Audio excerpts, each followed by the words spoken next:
Hey guys, how's it going? Jeremiah Nickel on YouTube, at ProDJKC on Twitter, JT Nickel on Reddit. I haven't made a video in a long time. I figured today'd be a good day to do it. And some of you guys have enjoyed the cooking videos and talking about crypto in the past, so I figured I would do that again. Guess what's in season? Tomatoes. Look at those bad boys, right? And when I think late summer, and moving into August tomorrow, I think BLTs. So I'm going to show you a pretty easy way to make a BLT for a small family or one big fat guy or for a party or what have you. So this is the only loaf of bread I can find at the store. Normally I like to do not a baguette, but like I'm trying to think of the words. It's almost like a sourdough loaf. And I think this is French, but it'll work. It's like a seeded, French bread. The whole thing becomes a BLT, along with a whole head of lettuce and all three of these tomatoes. And so the first thing I'm gonna do is I'm gonna edit this video a bit so we don't have to wait for the bacon to get done. But the first thing I'm gonna do is I'm gonna set my oven to broil and on low. And I use a really good quality bacon in my area. The right brand is premium. It's a real thick slice bacon. A lot of people don't know this about bacon. Is what we call thick slice, like the normal Hormel thick slice, is when they say when it's a Hormel or farmland and it says thick slice bacon. That's what bacon used to be.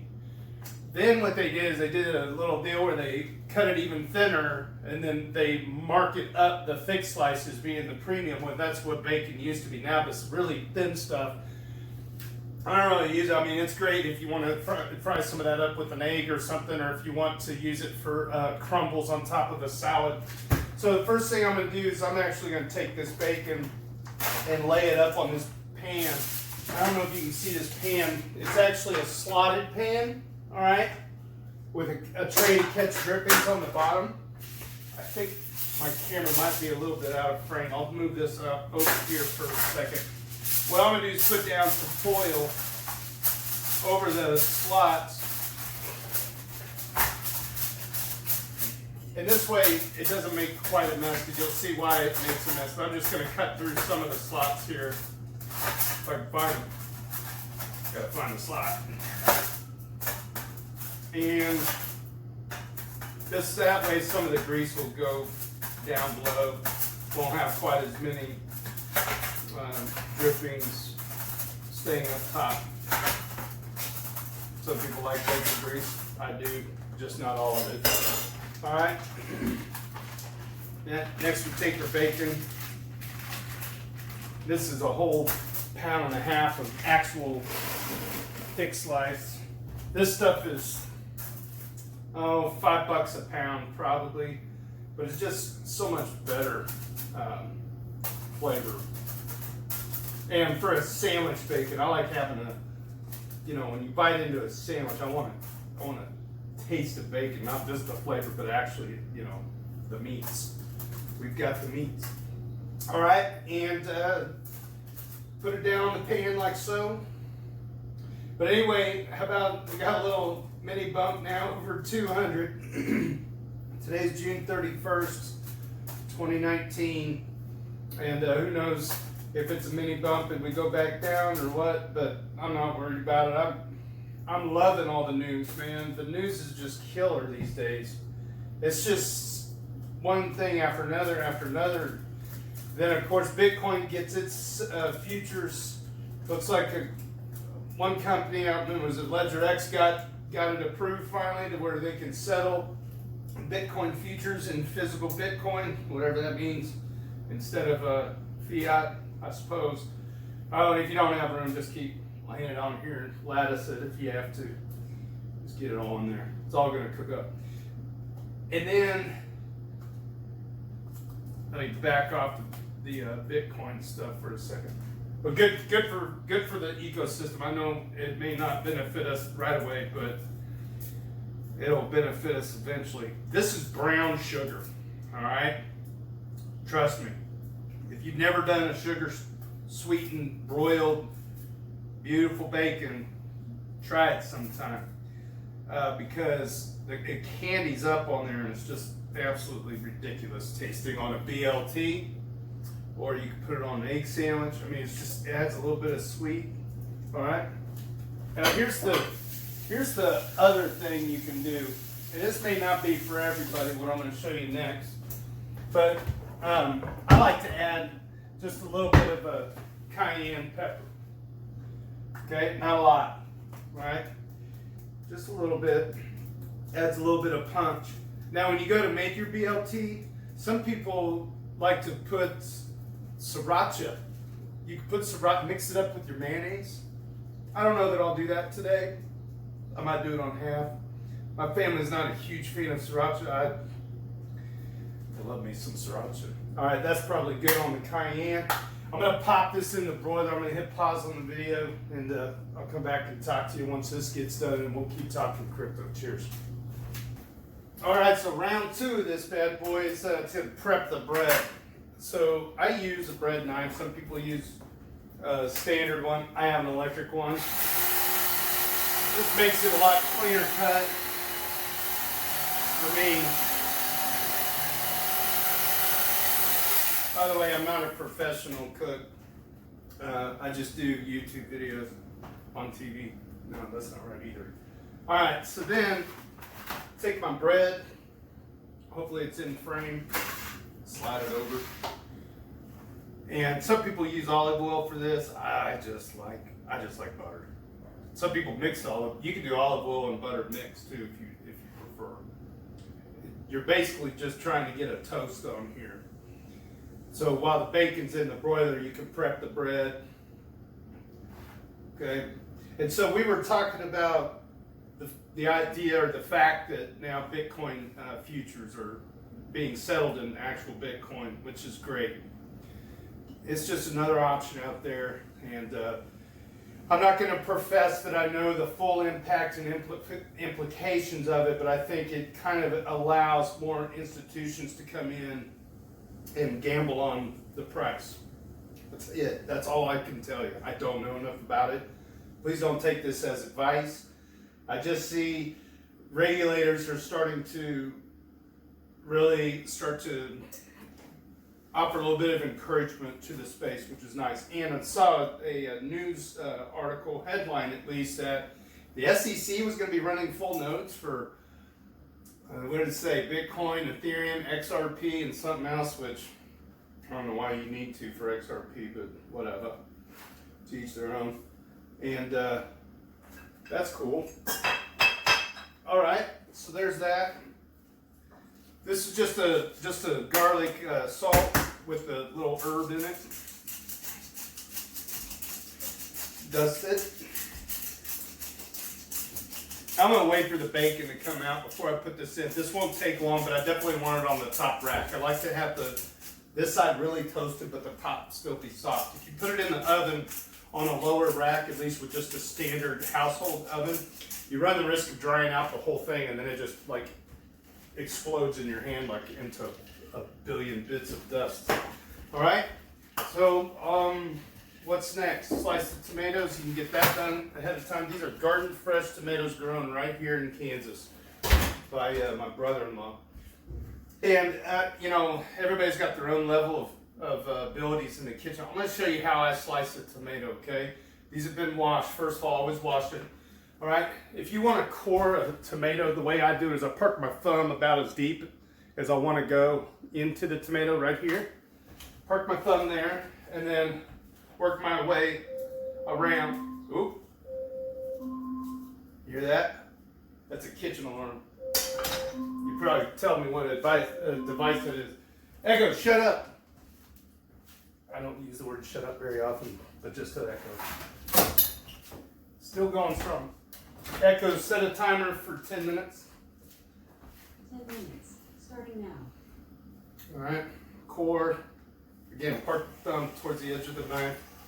I don't have a whole crew of people here to help do camera angles, and why would they, right? This is just an easy demonstration. All right, so I had this awesome idea for a crypto use case, and I don't know if it'll ever work because, you know, once again, I'm just an idea guy with no ability to code. But I got to thinking about charities, charitable contributions, end to end, you know, making sure that the people who are supposed to be getting the funds are actually receiving them. I'll talk more about that in a minute. All right, so I think the bacon's about done. I'm gonna pull it out so you can take a look at it. Throw the bread in. Yeah, that bacon's fine. That's perfectly fine. Bread goes in, bacon comes out. Still just gonna broil the bread. I'm broiling everything on low, by the way. All right. So there's the bacon. Yummy. Let that cool a little bit. All right, so what I was talking about, I think I dripped some grease on the floor. It's all right. That's why we have a dog. I was talking about end-to-end, you know, peer-to-peer sort of charitable use case. Here's my thought. What if a website, you know, whatever, donors.com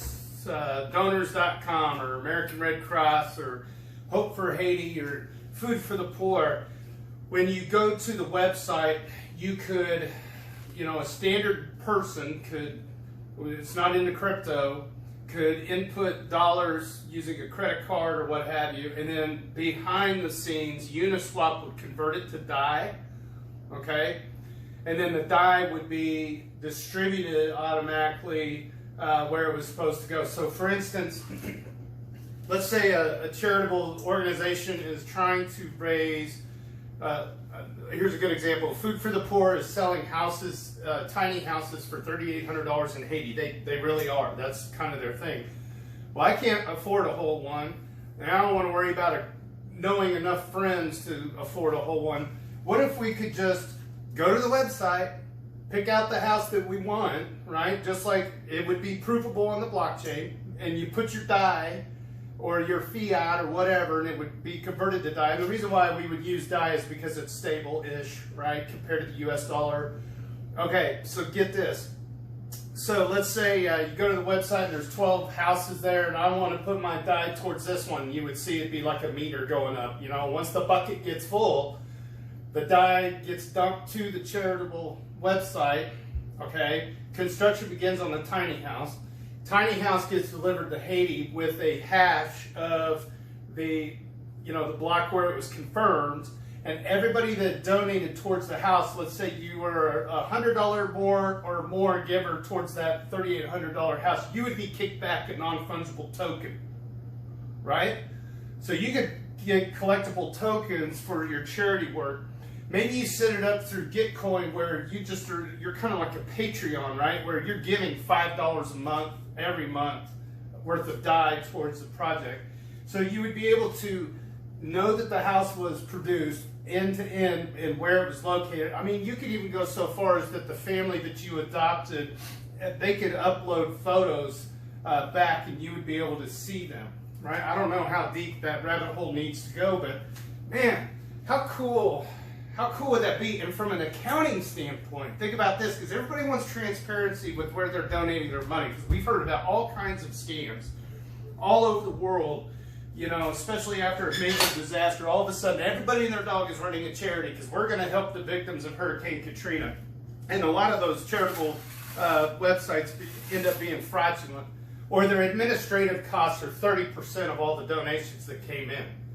All right, that needs to end. So there are some good organizations out there, don't get me wrong, but this would make them even better. They would even look better in the eyes of the public, in the eyes of the IRS and the government and regulatory agencies, because you have provable end-to-end, almost peer-to-peer giving to, you know, the people that really need it. All right. So I thought that was just something that kind of came up. And of course, it always comes back to develop it, right? The expense of software engineers in order to put that together is probably pretty monumental. But I see TokenSwap, I see Coinbase, that's an FDIC shared entity, or Gemini, I believe is FDIC as well. And they're selling stable coins. What if there could be, you know, a little bit of help from those companies to help with the back end. I don't know if there's a grant available to pay the software engineers. And the way I look at it is, if the software is that good and people are going to use it, then maybe just the people that develop it, the way that they can make money off of it is that they just take a percentage of each transaction, like 0.1% or a percent for any volume under $1 million. I don't know. I have no idea. It's just another idea out there, and there's so many good ones, and just not enough people to code it. And I don't know that there's a lot of demand for it. Maybe a lot of these charities don't want to mess with being completely on board with, perfect accounting. So this is just kind of a way for those charities that want to be the most honest, most trustworthy out there. I think stand to gain the most in the long run, at least in my world. I believe that to be the case. That's how I would want things to be for my charities. That would be sweet, to be able to get your administrative costs down, make your accounting easier and more fluid, for bookkeeping purposes, but also you're just as transparent as you can be.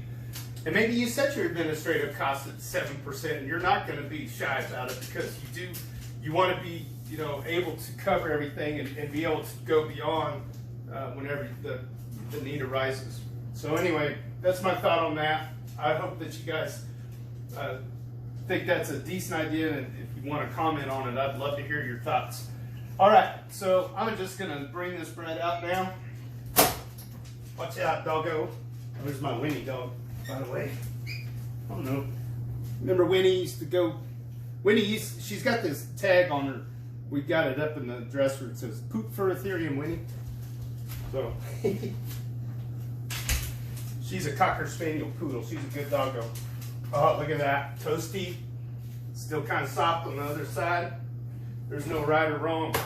Some people like to toast it, some people don't. I like to toast it because I hate soggy bread on a BLT. That's like my biggest pet peeve. All right, I'm gonna let that bread cool just a little bit. I'm gonna call this down. All right, that's down. Mayonnaise. I'm not gonna put sriracha in this. Some people love that. I do. I got a family to feed, so I'm not gonna bother with it. And I put a generous amount of mayo. That's probably enough, because I don't want to take away from the good flavor these tomatoes have. And I put a layer of lettuce down before I do anything else. All right, bacon time. Look at that. That is brown sugar, cayenne pepper candied bacon. All right, and we're going to use it all because we can.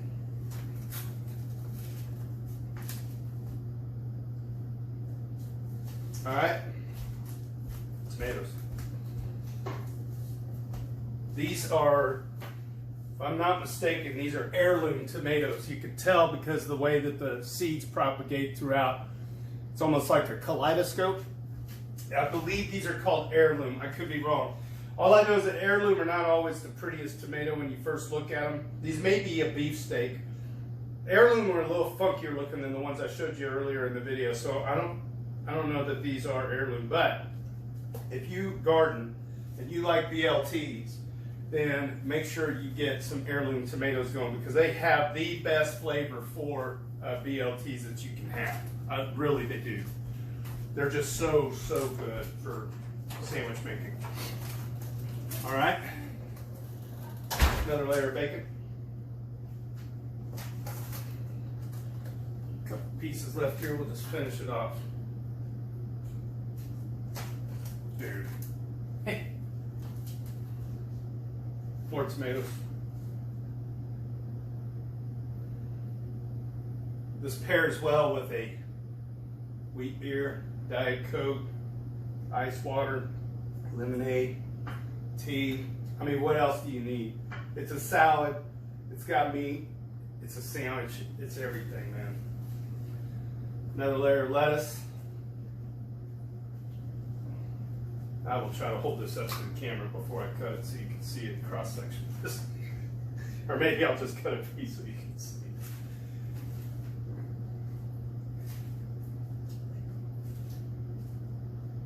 And, you know, sometimes put the mayo, I'm going to go ahead and use the rest of the mayo. I don't have much left. Put this right up on top.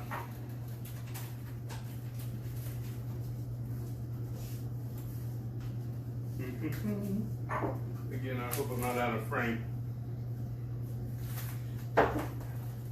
This kind of looks like a sub sandwich you'd find in a cartoon, right? But believe me, this is the best way to do them. The best way to do them, if you're going to be feeding multiple people, is to do that. Guess what? Bread knife and you're done. All right? You can portion them out. I don't have big, long, if you got club sandwich toothpicks, that would be the time to do this.